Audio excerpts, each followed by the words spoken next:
Jonathan Majors is out as the Multiverse Saga's big bad, so the question on all of our minds is, who is going to replace Kang the Conqueror as the big bad in Avengers 5 and Avengers Secret Wars? Now, we have floated names before like Doctor Doom and Galactus, but I think we may have been looking in all the wrong places for the Avengers' next big threat. And it's time that we look down into the depths of hell to find our new baddie. Welcome back, ScreenCrush. I'm Ryan Airy, and the What If Season 2 finale may have actually confirmed who the Multiverse Saga's next big threat is going to be. It's time for the return of the MCU's most underrated villain, Hela. Kneel before your queen. And all of this could make for the perfect storyline for a third season of Loki. What did you expect? So, following the events of the second season, the MCU's multiverse no longer exists in the recurring ring of the sacred timeline. It's now a multiversal tree with multiple branches allowed to grow freely. And Loki has essentially defeated He Who Remains, but the Council of Kangs is still out there, and we know exactly how Hela is going to defeat them. So Loki essentially replaced the temporal loom with himself. Him holding together all of the realities allows for the multiverse to expand beyond the confines of the sacred timeline, and for free will to exist without the risk of the multiverse collapsing in on itself. Loki's new formed multiverse resembles Norse mythology's Yggdrasil. Linked to each other by the branches of Yggdrasil, the world's tree. Yggdrasil was essentially the Norse mythology tree of life and contained all of the cosmos. So it's fitting that a Norse god like Loki formed the multiverse into a version of this tree containing, well, all of existence. So while this new multiverse is preferable to the sacred timeline and allows for more realities to have free will and come into existence, one of its downsides, however, is that universes can still die. Loki's presence at the center holding reality together keeps the TVA from being destroyed and allows them to do their work to nurture and protect the tree. But it's simply a fact of life that things die and occasionally branches fall. And in Norse mythology, at the bottom of Yggdrasil, you will find hell. I hate my job! Dinosaur! It's a human, but spare me. Oh, wait, what? What? Oh, wait. Oh, sorry, I was wearing a dinosaur costume to promote Mesozoic Burger. But the pay sucks, and I just gotta find a new job. Oh, well then you should definitely learn programming and back-end website development. According to Stack Overflow, the median salary for back-end developers in the US in 2023 was over $100,000. Nah, well, I don't know anything about computers. I'm a dum-dum. That's okay, because you can learn programming from Boot.dev. They're our partner for this video. Boot.dev is essentially a programming RPG where you can earn XP, complete quests, and compete in global leaderboards. You see, Boot.dev understands that the best way to learn code is to make sure that you are never bored.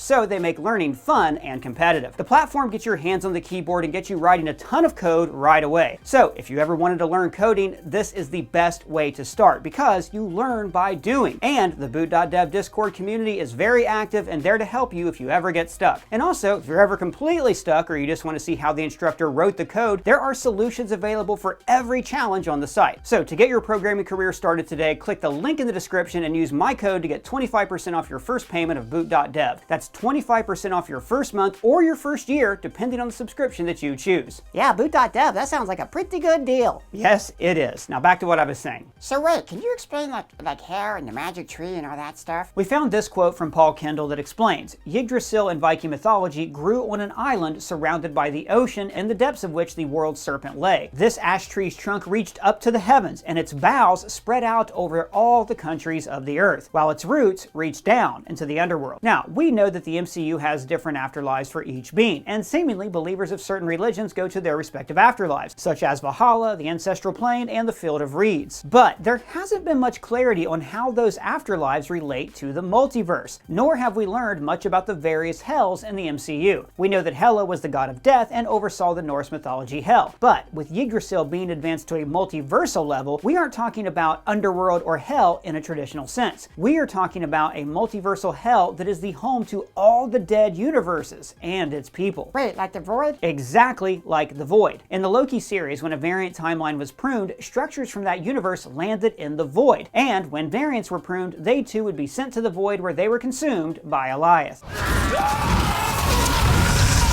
In the Season 2 finale of Loki, we saw Ravonna Renslayer go to the Void following her pruning, meaning that the Void still exists in this Yggdrasil version of the multiverse. And that Void exists in this area of Yggdrasil, the same area where you would find Hell in Norse mythology. So, our theory is that when a universe does die, aka a branch falls from the branch of Yggdrasil, it falls to the depths of Yggdrasil, aka the Void, the same place a pruned universe and its survivors would be sent. Now, when they are in the Void, they are consumed by Elias, who we also got a tease of in the finale finale of Loki Season 2. Our theory is that in these dead universes, the fallen branches of Yggdrasil fall to its depths and join the void, and it's there that they are still consumed by Alioth, and the leftover energy from these universes is then used to create new universes and bring new life to the multiversal tree. We saw evidence of this in What If Season 2 with Strange Supreme's Forge. Strange Supreme had a plan to sacrifice multiversal heroes and villains to his forge to resurrect his dead universe. Strange isn't trying to save universes. He's trying to resurrect his universe. And after a few heroes and villains fell to the forge, followed by Strange Supreme himself, his plan worked and the universe was successfully resurrected. So the Void and Alioth, aka Hell, can act as a forge to take dead realities and branch them into new ones, making it to where even dead realities are reincarnated to bring new life into the multiverse. Okay, but what's Hela got to do with all that? Well, the Void and Alioth are going to need someone to oversee the dead realities and their conversion to new branches from the depth of Yggdrasil back to the top. Now, we know it's not going to be Kang doing this, but it could easily be a character like Ravonna Renslayer, who we already know is there in the Void and encountered Alioth. But I think that there is a reason to believe that the goddess of death herself, the Norse Queen of Hell, and the sister of Loki would be a better fit. Yeah, but Hela died. Is it going to be like a variant Hela? No, that's the best part. It's going to be the exact same Hela from Thor Ragnarok. In Ragnarok, we saw Surtur's blade seemingly stab through Hela, but if you look close, we really just see blasts of light and never actually saw her get stabbed. And in the fake death MCU, if you don't see the body, they're probably still alive. And I think that we may have already seen the return of the exact same Hela in What If Season 2. In this scene from the What If Season 2 finale, we see Hela and Surtur reunited.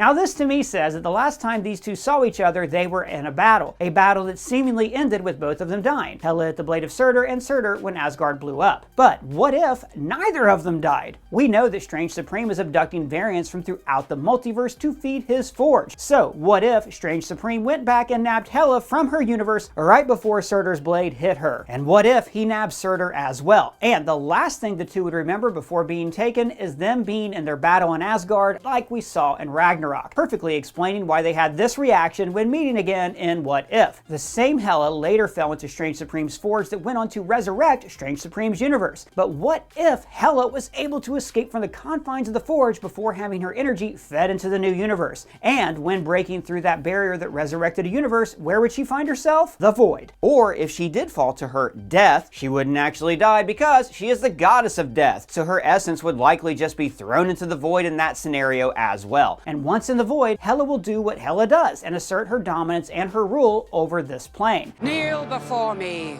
and rise into the ranks of my great conquest. She will tame Alioth and take him as her pet, similar to her giant wolf Fenris. I've missed you.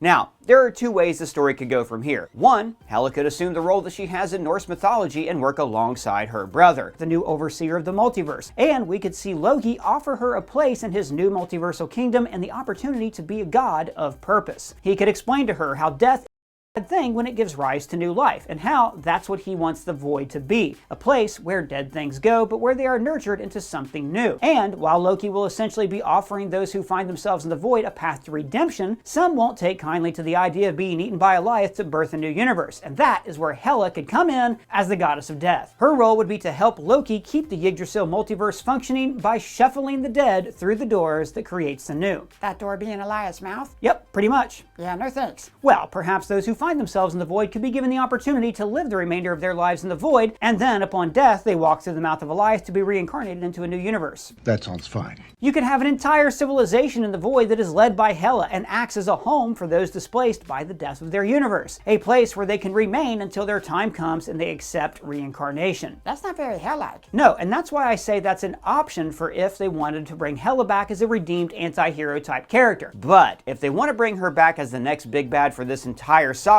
or if they want to make Loki Season 3, then here's what they should do. When Hela finds her way into the Void, she still encounters and tames Alioth. She also meets Ravonna Renslayer, who fills her in on what this place is and tells her all about Kang and the sacred timeline, and then she even name drops Loki. And this is when Hela decides to pay a visit to her brother on his new throne. The two catch up and share some quips, and Loki offers to send her and Ravonna to a place of their choosing within his vast multiverse. But Hela and Ravonna are not interested because they want the throne. In Ragnarok, we saw Hela's lust for Odin's throne and her taste for expansion. Yet Odin stopped at 9 realms.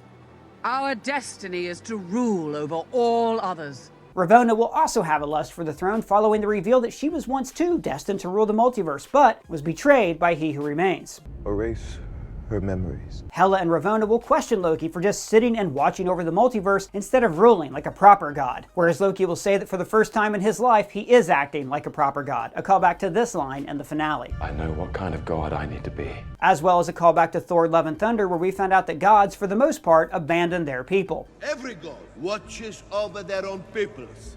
Nothing more, nothing less. Hela will share her vision for what the multiverse could be, and it will be a more historically and mythologically accurate depiction of the hell that we know. She envisions every universe bending the knee to her rule, and for every universe that doesn't bow before her, she will prune them from existence, where they will then serve her in hell and be fed to her forge, Alioth, and then serve to create new universes by her own design, doing away with the free will that Loki has brought about. Hela and Loki will go toe-to-toe in a giant battle amidst all the timelines of reality. Really imagine how awesome this could be. We haven't really seen a multiversal battle in the Multiverse Saga. We saw Doctor Strange and America Chavez fall through a few universes, but imagine we saw these two properly battle it out on a huge multiversal scale, each accumulating armies and allies and variants as their wars shatter different realities. And after putting up a good fight, Hela will get the upper hand and take Loki's seat at the throne. And it's at this moment that the portal to the TVA will open, and Ravonna will drag the beaten Loki with her into the TVA. Ravonna will drop the TVA's god at the feet of the TVA's new council, and she will state that she will reclaim her place as the leader of the TVA. And then the TVA will begin to morph into a very different looking workplace following the control of Hela. Mobius and B-15 will grab Loki and teleport out of the TVA via temp pad. They'll ask Loki if it's a He Who Remains variant who dethroned him, and Loki will reveal that it was actually his own sister, and that in order to defeat her, he will need his brother, setting us up for the ultimate reunion of Loki and Thor, and eventually all the Avengers to take on the Goddess of Death and her takeover of the multiverse. What about the KANGs? Great question. Okay, so what's so scary about the KANGs is that they can see the future. They know everything that's going to happen. We have seen evidence of this in Loki and Quantumania. I know it all, and I've seen it all. So the only way to defeat the KANGs would be to fight them in a place that's outside of time, a place with no future to be seen, a place at the end of time. The void. Exactly.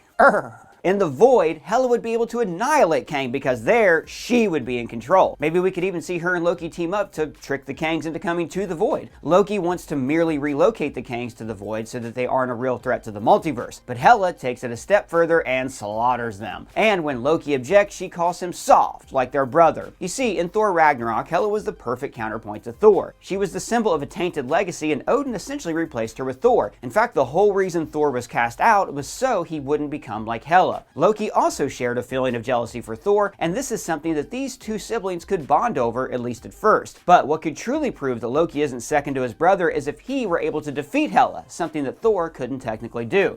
You can't defeat me. No, I know. But he can.